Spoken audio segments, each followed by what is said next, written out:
Hello everyone. आज एक new vacancy के बारे में डिस्कस करेंगे।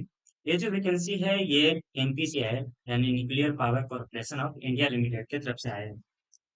ये जो ऑर्गेनाइजेशन है ये डिपार्टमेंट ऑफ एटॉमिक एनर्जी के अंतर्गत आता है। इसमें नंबर ऑफ वैकेंसीज अच्छा खासा है। इसमें जो एलिजिबिलिटी क्राइटेरिया है वो गेट स्कोर पे है। और साथ में गेट स्कोर है तो समझ लीजिए कि ये आपका ग्रेजुएशन तो होना ही चाहिए। सैलरी लेवल 10 का है। बहुत सारे पोस्ट है। एक एक करके हम सारे पॉइंट्स को डिस्कस करेंगे। वीडियो थोड़ा सा लंबा जा सकता है। ठीक है, ये है एडवर्टाइजमेंट। एनपीसीएल जो डिपार्टमेंट ऑफ एटॉमिक एनर्जी के अंतर्गत आता है, जो गवर्नमेंट ऑफ इंडिया का पीएसयू ऑर्गेनाइज है। ये एडवर्टाइजमेंट नंबर है जो हमको अभी डिस्कस नहीं करना है, लेकिन ध्यान में रखना है कि अप्लाई करने टाइम आपको ये काम आए। ये जो वेस्ट है इसका जो पोस्ट के लिए है वैकेंसी, उसका नाम है एग्जीक्यूटिव ट्रेनी। ध्यान रखिएगा, executive trainee 2026 through GATE score 2024, 2025, 2026 इसके द्वारा ये आपको सिलेक्ट करेगा। ओके। इसमें किस किस के लिए है वो सारे चीज डिस्कस करेंगे। उससे मोस्ट इंपॉर्टेंट पॉइंट्स ये है कि आप जो फॉर्म भरिएगा, आपका डेट 10 तारीख यानी 10 अप्रैल 10 बजे से लेकर 30 अप्रैल के 4 बजे तक रजिस्ट्रेशन होगा। ये चीज आप माइंड में रख लीजिएगा कि आप अगर एलिजिबल हैं तो 100% आप फॉर्म पे फिल कीजिए। हमारा सजेशन रहेगा, बाकी आप सोचिए। दूसरा, किस किस डिसिप्लिन के लिए कितना वैकेंसी है ये डिस्कस करते हैं। ये मैकेनिकल की बात करें तो टोटल 125 सीट है। केमिकल में 40, इलेक्ट्रिकल में 65 और इलेक्ट्रॉनिक्स में 50, इंस्ट्रूमेंटेशन में 15 और सिविल इंजीनियरिंग में टोटल 35। टोटल सीट का बात करें तो 330 सीट के लिए वैकेंसी निकाला गया है। Date of commencement of online application आप बता दिए कि 10 तारीख से स्टार्ट हो जाएगा 10 बजे से, और 30 तारीख के शाम 4 बजे तक आप फॉर्म फिलअप कर सकते हैं। लेकिन पेमेंट का बात रहा, वो 10 तारीख से लेकर 30 तारीख के शाम 4 बजे तक ही कर सकते हैं। कोई भी एक आपको पेमेंट का एक्स्ट्रा टाइम नहीं दिया दिया जाएगा। किनको पेमेंट करना है? जो मेल कैंडिडेट्स हैं उनको 500 रुपया पेमेंट करना है। कौन सा मेल कैंडिडेट? यानी कि जो जनरल के हैं, ईडब्ल्यूएस के हैं, ओबीसी के जो मेल कैंडिडेट्स उनको पैसा देना 500 रुपया। वो भी नॉन रिफंडेबल होगा, यानी कि आप एग्जाम दीजिएगा तो भी आपको पैसा वापस नहीं मिलेगा।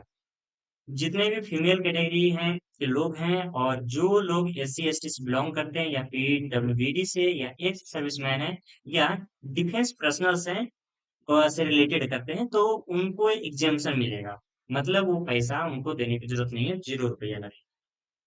एलिजिबिलिटी क्राइटेरिया, बीई आपका होना चाहिए या बीटेक होना चाहिए, या इवन बीएससी इंजीनियरिंग में साथ में। किसी लोग ऐसे भी हैं जो 5 ईयर का इंटीग्रेटेड एमटेक किए हैं विद मिनिमम परसेंटेज, या ध्यान में रखिएगा 60% है, तो आप एलिजिबल हैं। अलग अलग डिसिप्लिन है वो आपको बताएंगे। साथ में आपको दूसरा, ये बीटेक तो आपके पास डिग्री है, ठीक है, साथ में आपके पास वैलिड गेट स्कोर 2024 का, या 2025 का, या 2026 का, कोई भी तीनों में से हो, या तीनों में से बढ़िया जो हो उसके बेसिस पे हो। मैकेनिकल में कौन कौन सा डिसिप्लिन आएगा? मैकेनिकल, दूसरा प्रोडक्शन, ये दो चीज आएगा मैकेनिकल में। केमिकल में बात करते हैं केमिकल और इलेक्ट्रोकेमिकल इंजीनियरिंग। इलेक्ट्रिकल में इलेक्ट्रिकल, और सेकेंड आएगा इलेक्ट्रिकल एंड इलेक्ट्रॉनिक्स। अगर स्पेशली इलेक्ट्रॉनिक्स में बात करें तो electronics, electrical, electronics and communication, electronics and telecommunication. ये डिफरेंट डिसिप्लिन है, ये थोड़ा सा आपको ध्यान में रखिएगा आप किसमें एलिजिबल है। इंस्ट्रूमेंटेशन में देख लीजिए, इंस्ट्रूमेंटेशन और इंस्ट्रूमेंटेशन एंड कंट्रोल, और applied electronics and instrumentation. Civil में बात करें तो ओनली सिविल है। तो कभी कुछ लोग ऐसे होते हैं, या कुछ पर्सन ऐसे हैं जो थोड़ा सा डिफरेंट उनका है, इलेक्ट्रॉनिक्स एंड टेलीकम्युनिकेशन, इस तरह से डिसिप्लिन आप देख लीजिए। अगर आप इसमें आपका डिसिप्लिन है तो आप एलिजिबल है। अब कुछ नोट्स पॉइंट्स है वो चीज को पढ़ लीजिएगा, क्योंकि ये आपके लिए बहुत ज्यादा जरूरी है। Candidates with qualifying degree in electrical, या electrical and electronics, electronics and telecommunication जो इलेक्ट्रॉनिक्स का डिसिप्लिन है, eligible to apply under electronics. Okay. However, such candidates must qualify on the basis of valid gate score in electronics. जो candidate जो electronics में ये जितना भी है, ये डिसिप्लिन, इस डिसिप्लिन में अगर आ रहे हैं तो उनको इलेक्ट्रॉनिक्स के गेट स्कोर के बेसिस पे ही फॉर्म भरना है। Same instrumentation, same electrical, same chemical, same mechanical के लिए ये है। कैंडिडेट्स जो 5 ईयर का इंटीग्रेटेड कोर्स के हैं वो भी एलिजिबल हैं, अगर इन डिसिप्लिन में आते हैं तो। ये पॉइंट सही था। ऊपर जितने भी डिसिप्लिन मेंशन किए थे वही एक्सेप्टेबल है। इसके अलावा अगर कोई डेविएट हो रहा है डिसिप्लिन तो वो एक्सेप्टेबल नहीं होगा। अगर कोई एप्लीकेंट्स हैं, उनका फाइनल रिजल्ट्स अभी वेटिंग है या वो अपेयरिंग में है या फाइनल ईयर्स में, फाइनल सेमेस्टर में ड्यूरिंग 2026 में, लेकिन बट वो भी एलिजिबल हैं। कंडीशन क्या है, अगर वो सिलेक्ट हो गए तो उनको सबमिट करना पड़ेगा फाइनल रिजल्ट और कंप्लीशन ऑफ डिग्री और percentage of marks.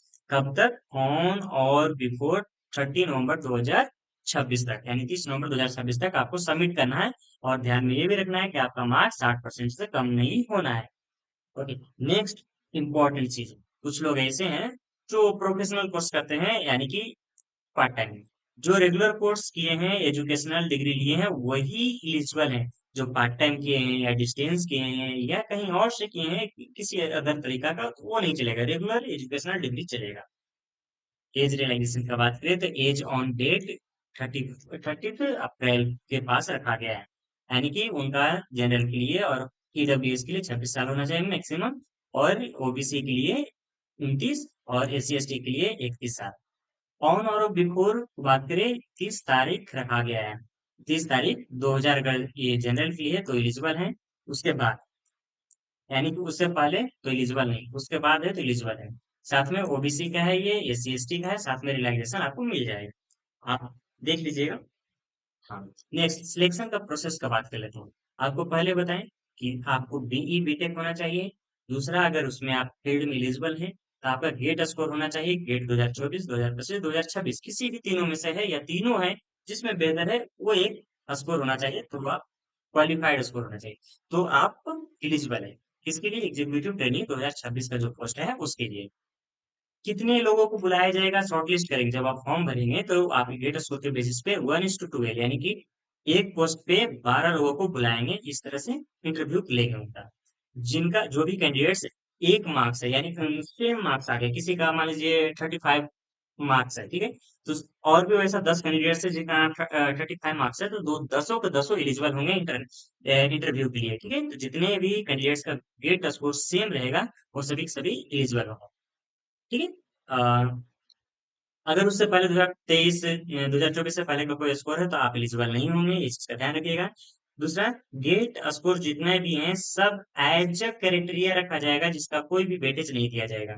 Sorry, weightage नहीं दिया जाएगा मतलब इंटरव्यू के जो सिलेक्शन प्रोसेस में वेटेज नहीं दिया जाएगा। लेकिन शॉर्ट लिस्ट करने के लिए गेट 2024, 2025, 2026 के तीनों स्कोर इक्वल ट्रीट किए जाएंगे, यानी कि जो गेट में जितना स्कोर 2024 में किए हैं, 25 में किए हैं, 26 में किए, तीनों को समान रूप से इक्वल वेटेज दिया जाएगा।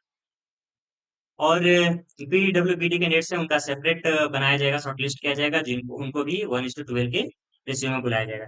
सबसे मोस्ट इम्पोर्टेंट, आपको ये वेबसाइट भूलना नहीं है कि आपको npci careers co dot in पे आपको अपना अप्लीकेशन स्टेटस सारे चीजें यहाँ पे ही देखने को आपको मिलेगा, ये चीज का ध्यान रखें। फाइनल जो सिलेक्शन होगा उसमें गेट स्कोर का कोई वेटेज नहीं दिया जाएगा, आपका गेट में कितना स्कोर है जस्ट स्क्रीनिंग के लिए गेट स्कोर लाया जाएगा, लेकिन इन सिलेक्शन के लिए गेट स्कोर आपका मायने नहीं रखेगा। आप इंटरव्यू में जो स्कोर करेंगे वही आपका मेन स्कोर होगा।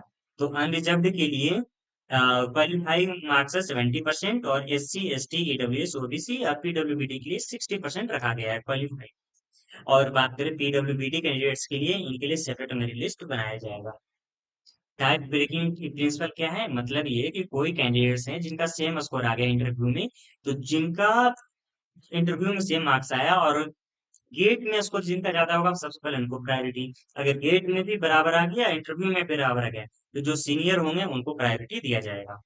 अगर वेटिंग लिस्ट में कोई कैंडिडेट्स ऐसे हैं जो उनका नहीं हो पाया सिलेक्शन, वेटिंग लिस्ट में गया, तो वो वेटिंग लिस्ट वैलिड रहता है 21 सितंबर 2026 तक ही। नेक्स्ट है आपका इंटरव्यू का शेड्यूल है जो 8 से लेकर 19 जून 2026 तक इंटरव्यू का शेड्यूल है, जिसका लोकेशन मुंबई अनुशक्ति नगर में होगा, ठीक है। ये चीज का ध्यान रखिएगा, इंटरव्यू का माइट भी ये चेंज भी कर सकता है, एनपीसीएल का राइट है। नेक्स्ट, अभी तक जितने भी डिस्कस किए वो सारा चीज यहाँ पे सिलेक्शन से रिलेटेड था, फॉर्म भरने से लेकर सिलेक्शन कैसे हो। अब सिलेक्ट हो गए, ज्वाइनिंग लेटर आ गया, सिलेक्ट हो गए, अब देखिए क्या है प्रोसेस। ट्रेनिंग जो होगा आपका 1 साल का ट्रेनिंग जाएगा, ध्यान रखिएगा, 1 साल का आपका ओरिएंटेशन ट्रेनिंग होगा। उसमें आपका डिफरेंट डिफरेंट रिएक्टर्स में आपका पोस्टिंग मिलेगा, ट्रेनिंग करने के लिए, चूज करने के लिए मिलेगा कि आप चूज कीजिए किसमें ट्रेनिंग लेना चाहते हैं। जैसे PHWR यानी प्रेस्टाइज्ड हैवी वाटर रिएक्टर, ये अभी जो लोग नहीं उतना जानते हैं तो जस्ट समझ लिए एक रिएक्टर है। दूसरा लाइट वाटर रिएक्टर। इस तरह से कुछ डिसिप्लिन कुछ रखे गए हैं पैरामीटर्स, उसमें आपको सिलेक्शन पोस्ट प्रिफरेंस होता है ना, वो है। जो सिविल के हैं इनको कोई भी रिएक्टर से लेना देना नहीं है।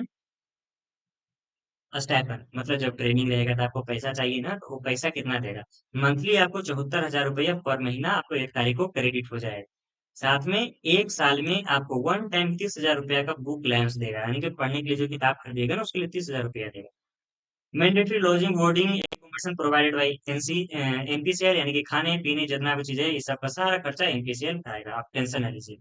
जैसे ही आपका ट्रेनिंग 1 साल का कंप्लीट हो जाता है उसके बाद आप अपॉइंट होंगे scientific officer C group A का आप ऑफिसर बनिएगा, जो लेवल 10 होगा, जिसका बेसिक पे 56,100 रुपया रहेगा। साथ में अभी जो सेंट्रल सेवंथ पे कमीशन के अकॉर्डिंग 58% डीए रखा गया है, वो है। डीए चेंज होते रहता है, 8 पे कमीशन आ जाएगा तो ऑटोमेटिकली डीए चेंज होगा, बेसिक पे भी चेंज होगा, सब चीज चेंज होगा। इसके एडिशन आपको बहुत सारे अलाउंस मिलता है, जैसे एचआर अलाउंस मिलेगा, एचआर इंसेंटिव फैसिलिटी, सीएचएस, मतलब दुनिया भर का फैसिलिटी जितने में सब मिलेंगे। छोटा सा तकलीफ का बात यह है कि आपको बॉन्ड एक साइन करवाया जाता है। बॉन्ड बोले तो आप अगर ट्रेनिंग छोड़ के जाते हैं तो आपको कुछ पैसा पे करना, बीच में आपको यहाँ और आपका सिलेक्शन हो गया तो आपको इतना पैसा पे करके जाना है। वो पैसा है 9,18,000 रुपया का, आपको बॉन्ड साइन करना है, एग्रीमेंट। ओके। और ये 9,18,000 रुपया आता है कि 12 × 74,000 प्लस आपका 30,000 रुपया का बुक लाइसेंस ये आता है। ओके। थैंक यू एवरीवन, आपको आई होप हम उम्मीद करेंगे कि आपको ये वीडियो अच्छा लगा होगा। हम इसको डिटेल में थोड़ा सा लंबा वीडियो गया इसलिए कि क्योंकि काफी इंपॉर्टेंट वैकेंसी में से एक आया है, इसलिए हम थोड़ा सोचे कि बढ़िया से एक एक वर्ड्स को अच्छा से एक्सप्लेन करें। However, अगर आप फॉर्म को फिल करना चाहते हैं तो आप अपने मेरे टेलीग्राम ग्रुप से जुड़ जाइए या एनपीसीएल के वेबसाइट पे जाकर आप डिटेल एडवर्टाइजमेंट को डाउनलोड कीजिए, पढ़िए, पढ़ने के बाद सोच समझ लिए सारे चीज को क्राइटेरिया को आप फुलफिल करते हैं तो आप फॉर्म भरिए और ज्वाइन कीजिए department of atomic energy. All the very best.